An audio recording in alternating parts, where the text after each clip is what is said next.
Hi, I'm Chris Roselli. And I'm Clara Lewis. Welcome to Western Window, a show made for you by the students at Western Washington University. This time, we'll go inside the vaults at Western's Heritage Resources. We'll take a closer look at a unique theater program that pairs middle schoolers with college students. We'll visit a very important outreach center right here on Western's campus and more. So stay with us as we explore our world through Western Window.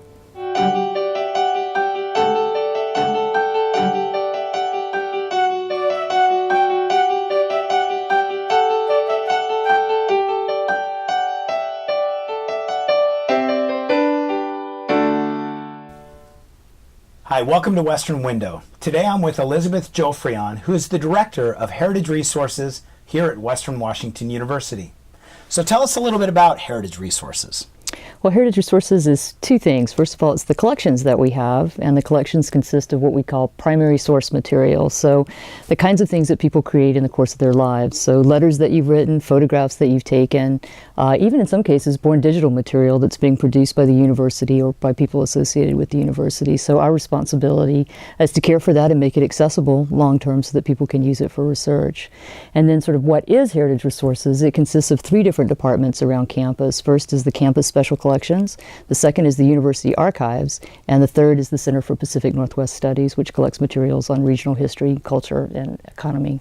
So special collections, which is in the library, archives, which is? Down in the archives building on the south side of campus, Bill McDonald Parkway and 25th Street.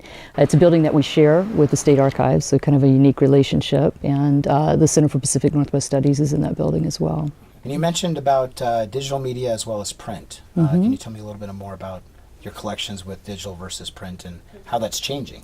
Right. Traditionally, we brought in materials that were created on paper. We don't have anything as far back as the clay tablets, but we have some older materials. I think our oldest artifact goes back to the 1600s. It's a history written by Sir Walter Raleigh, one of the early editions of that book. But traditionally, most things were generated in paper form, and obviously in our lifetimes, digital content has become more and more common. And it's the way, obviously, that the university is conducting its business. So the university archives function is to preserve both the administration and the history, the administrative history and the scholarly history of the university. And so increasingly those materials are born digital. They never see paper, right? And so one of our challenges right now is to try to find ways to provide long-term preservation, long-term access to these materials and appropriate stewardship of the materials over time. And increasingly as we approach individuals who are donating their personal papers or manuscripts, someone who's had a life of some significance that's worth documenting in terms of their historical relevance, their materials are born digital as well, so we're grappling with that. We took in the congressional papers of both Al Swift and Jack Metcalf, and Jack Metcalf was, left office maybe 10 years ago or so, and a lot of his material came to us on floppy disks, which are now obsolete, right? Yep. So one of our challenges is try to figure out how to create those or maintain those digital formats over time and make them accessible. So I don't have the solution to it personally, but, but I'm very invested in trying to assist Western in developing solutions that I think will work long term. And then how do you determine what is put on display?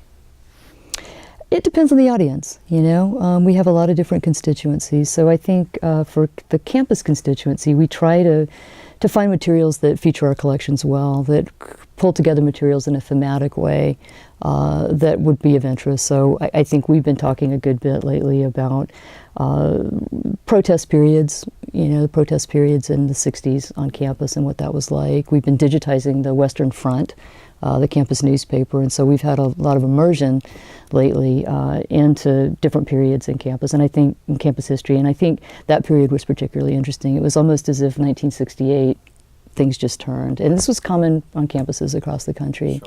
Sure. And so the ability to pull together some resources that we have in the collection we thought would be of interest to students and faculty alike. Do you partner with like our local Whatcom Museum or any other museums? We have. We've historically had partnerships. We have complementary collections, particularly photograph collections about area history, and have done joint exhibits in the past. I'd be quite interested in doing more of that in the future.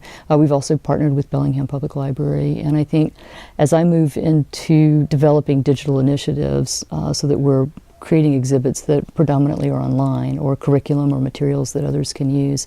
I see important collaborative efforts, both with the local community, but certainly with institutions of higher education throughout the region. Sure. So what would you say to somebody who came up to you and said, okay, you know what, these are tight times economically. If I want to know about the Pacific Northwest fisheries, I can Google it. Mm-hmm. So what would you say to that person? Well, what would you get with Google? Well, we create what we call finding aids.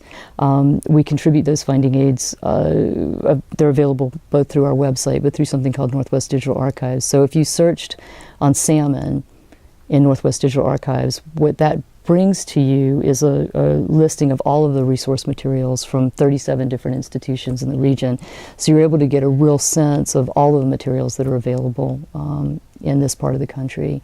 Google will bring you materials that may or may not be relevant, and a real slice of different kinds of things, but maybe not that primary source material. Sure. So it may bring you an essay written by someone who may or may not know anything about Pacific Northwest fisheries, but it won't bring you access to the original documents. Yeah, well, good. Well, thanks so much for coming to the Thank studio you. with us today. Pleasure. Yeah, it's nice to meet you. Thanks, Chris.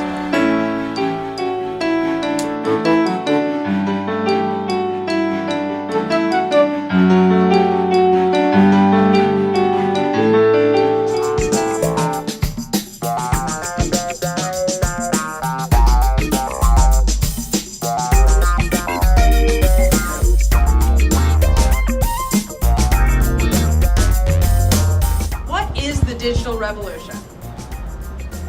Something to do with technology.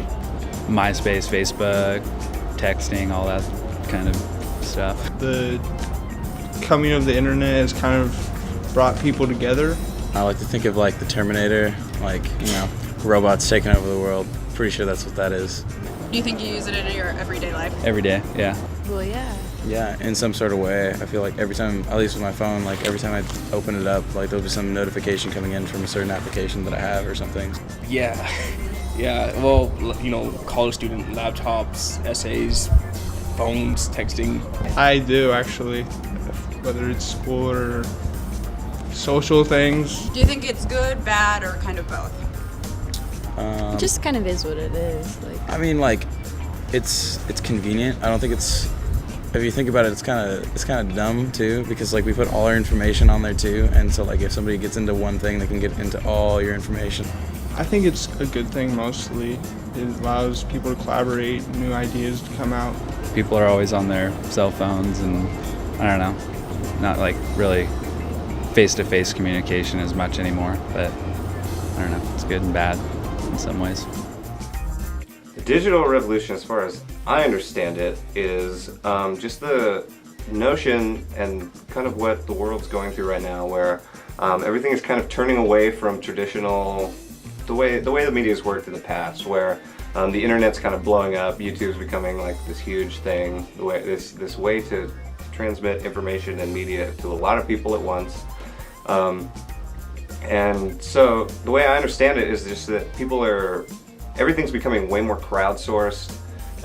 People are able to get their paws on just really good equipment for not really big amounts of money anymore, where you're seeing the consumer markets for video equipment, film equipment, just everything's so accessible now.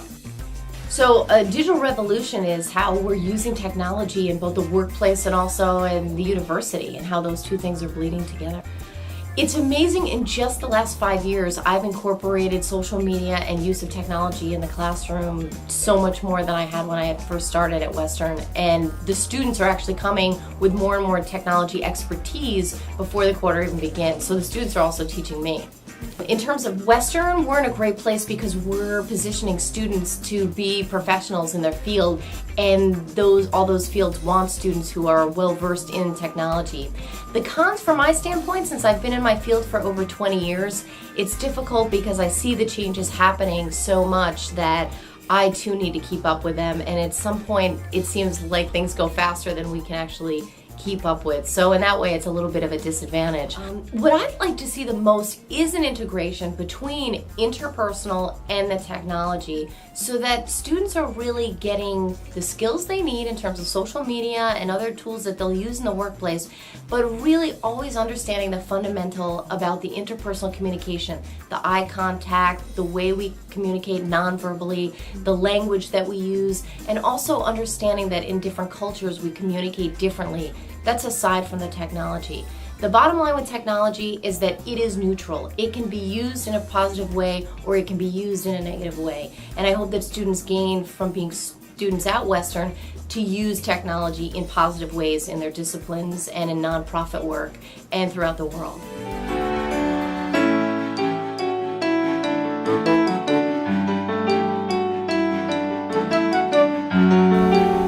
Recent fossil finds are providing new clues about how dinosaurs lived. For example, discoveries have revealed that many dinosaurs had feathers, which has forced researchers to take a new look at how dinosaurs may have behaved. Award-winning professor of paleontology and geology Tor Hansen regularly takes students and community members on explorations of the fossil record, and some of the conclusions are surprising.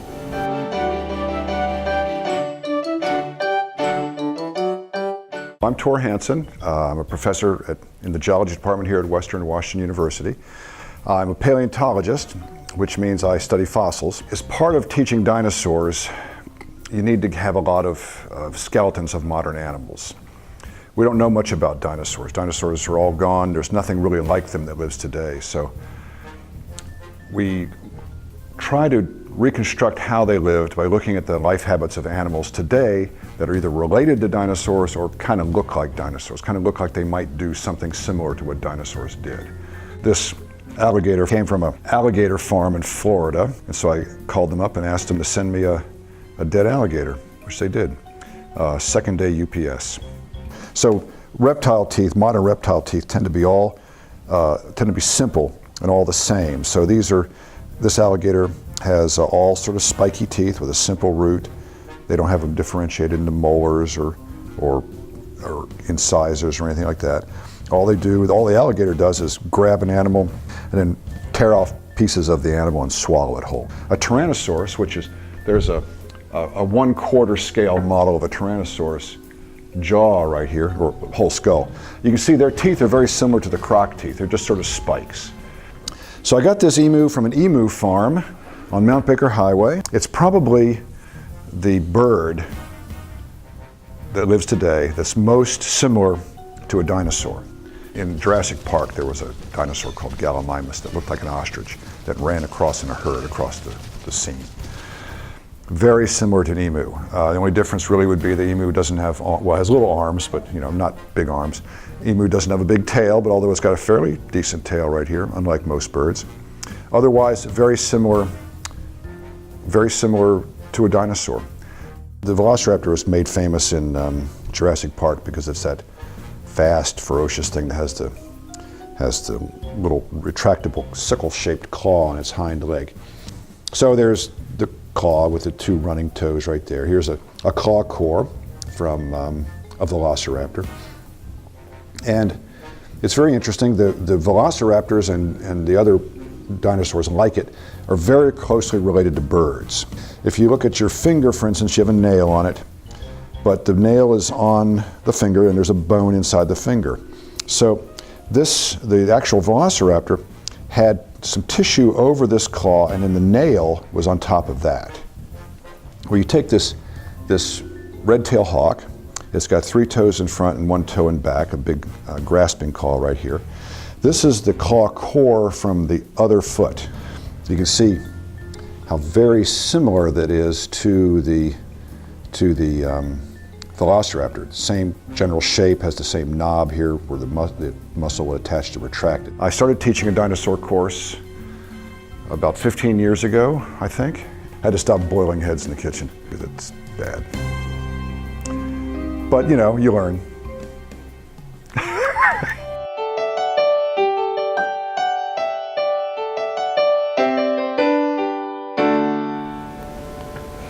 According to Washington state law, Every public high school is encouraged to include in its curriculum instruction on the events of the period of modern world history known as the Holocaust, during which 6 million Jews and millions of non-Jews were exterminated.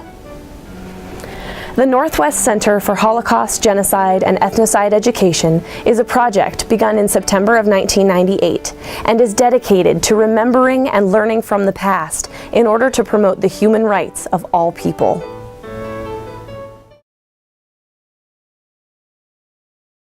The Northwest Center for Holocaust, Genocide, and Ethnocide Education is a place for students and teachers who need information on survivorship of the past, present, and future. A visit to Miller Hall 404B will provide you everything you need. But don't just take our word for it, come listen to the Center's supporters. My name is Ray Walpo. I'm a professor of secondary education at Western Washington University and the director of the Northwest Center for Holocaust, Genocide, and Ethnocide Education. My name is An, and I'm the graduate research assistant for the Northwest Holocaust Center. I am Jim Lortz, still Jim Lortz from WWU here, Drama Department. My name is Noemi Baan. I'm a Holocaust survivor. Well, amongst other reasons, we have a responsibility to make sure we learn lessons from the past. And here in the Woodring College of Education, we responded to Washington State House Bill 2212, which instructs all secondary schools in the state of Washington to include instruction about the period known as the Holocaust, as well as other genocidal events, with the hope, our legislators said, to protect, to make sure in a free society something like that doesn't happen again. When you don't know about something, there is no chance that you can play an active part in preventing things from going on. Our center started as a Center for Holocaust Education and has expanded over the years to a Center for Holocaust, Genocide, and Ethnocide Education. And that's because not so long ago, when terrible things were happening in the Sudan, students here at Western came to me and said, isn't this something the Center for Holocaust Education should be addressing? Well, I think what's really great about the center is we bring a lot of awareness to others. By putting on the events and workshops and by providing all of the resources that we do, I think what's great is we incorporate the idea of education, so we have a lot of resources for educators. And this organization makes it sure that it will be teaching, listening, and will be able to openly discuss what was the Holocaust. And I've just learned so much about the issues, like a lot more about also current issues. I focus specifically on genocide in Darfur, so I've been reading a lot of books that pertain to that issue, not so much of the Holocaust. So that's been really eye-opening, and I've gotten a lot more knowledge about what's occurring over there. I had a sabbatical 6 years ago, and I wanted to do something interesting, so I called Mommy and said, can I make a documentary about you? And she said, sure, but let me ask my son first. So he said, of course. She's still healing from this terrible historical occasion that happened not too long ago. It's frightening to think that it was really only 60-some years ago. The first time I saw it was with my cast, and I remember watching them watch her, and I just saw them all of a sudden go, I'm looking at history. I'm really touching history that is real and is tangible, and it makes it so much more real. And to hear her delightful Hungarian accent, of course we joke about that, we say, what accent? But to hear her tell the story, it gives a face and a voice and a presence to something that we do just read about usually. The importance, it starts why I'm speaking about it. Why? It happened many years ago. But I always say when I speak that if you look at the history when it happened, it's in history, it happened yesterday. The focus that we're going to now, we started with the Northwest Center for Holocaust Education to the Northwest Center for Holocaust, Genocide, and Ethnocide Education, and now we're about to become the Northwest Share Center, the Center for Survivorship, Healing, Advocacy, empowerment and resiliency education. And what we plan to do here is to invite survivors of all kinds of violence, suffering, and oppression to be part of us in gathering stories and learning lessons from those who have survived atrocities. Grandma came to me saying that my grandson heard you speaking at the school. And when they read in the newspaper that you will be speaking, they said, Grandma, Grandpa, you have to go. I won't talk to you if you don't. Kids talking. But then this means what? Generation to generation, even backwards. And that shows the importance of it.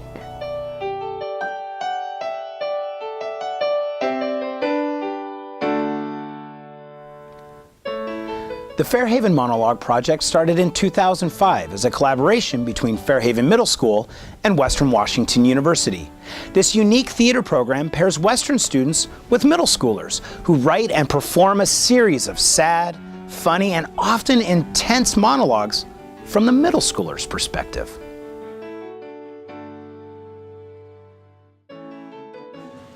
How's everyone doing? Oh, I'm so excited to see all of you. Welcome everybody to the Monologue Project, round 7. This is 7 years. 7 years. Step right up! We have an emergency.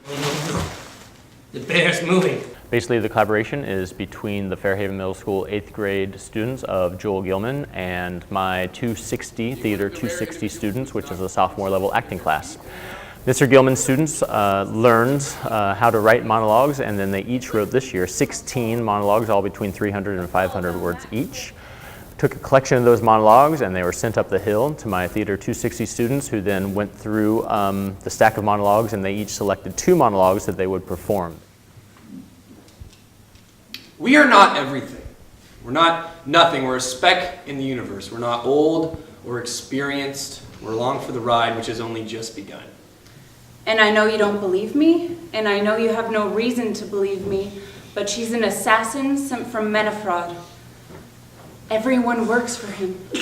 And you see his symbol everywhere, but you don't realize it because it's so ingrained in your minds.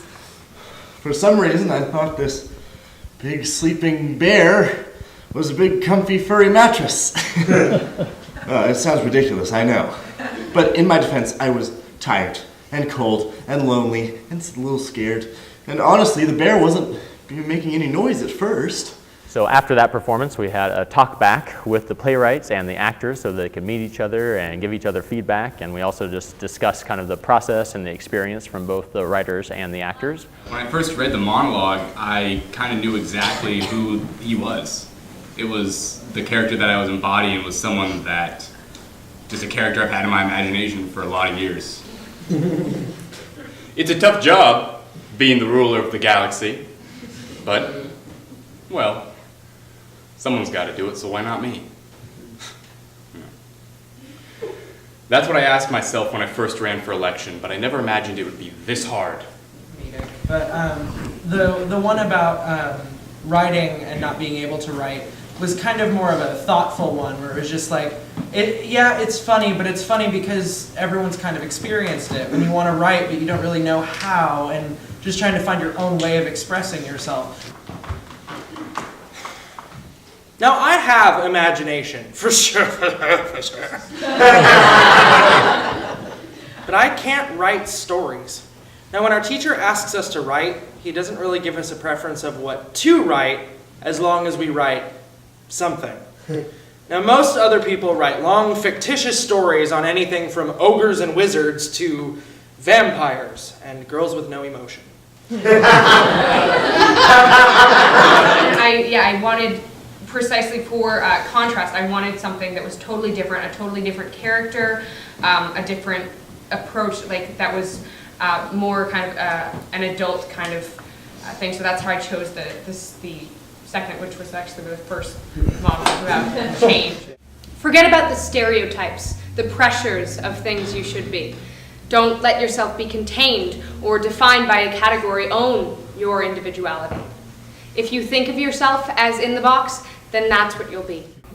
Well, my colleague in this project, Joel Gilman, talks all the time about the voice of the 8th grader that comes out of this project as being kind of the canary in the coal mine. As a test, as a litmus test of kind of where our culture is and where our culture might be going. So to hear kind of these collective thoughts, you know, when you get 50 monologues from 50 different voices of 8th graders, it kind of gives you an overall impression of where their thinking is. To write 300 to 500 words in a monologue, to write 16 of them is an amazing feat. And then to write 16 of them and to find the courage within yourself to also say, I'm going to perform my monologue, is such a courageous act that, again, I think we need to give credit to this young age group for, they have a lot to say to our culture if we're willing to listen to them. 2 out of 3 people pick Bing over Google. With a new group of 8th graders every year and a new group of college performers every year, it's always a fresh voice that comes to the audience. Differences in someone's day made it a little better, brighter, easier, that feeling. I live for that feeling.